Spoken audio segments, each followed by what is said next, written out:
రైతులకు 10.5 కోట్లు నష్టపరిహారం అందజేసిన ఎమ్మెల్యే శ్రీరామ్ రాజగోపాల్. జగ్గైపేట మండలంలోని సాయి తిరుమల కోల్డ్ స్టోరేజ్లో సుమారు 7 నెలల క్రితం జరిగిన అగ్ని ప్రమాదంలో మిర్చి అపారాలు పూర్తిగా కాలిపోయి నష్టపోయాయి. ఈ ప్రమాదంలో 207 మంది రైతులు భారీగా నష్టాన్ని చవిచూశారు.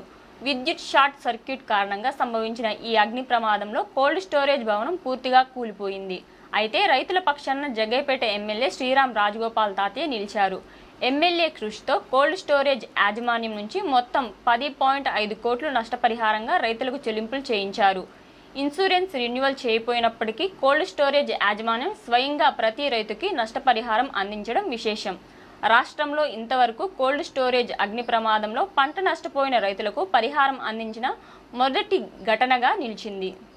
ఈ సందర్భంగా రైతులు ఎమ్మెల్యే రాజగోపాల్కి హృదయపూర్వక కృతజ్ఞతలు తెలిపారు.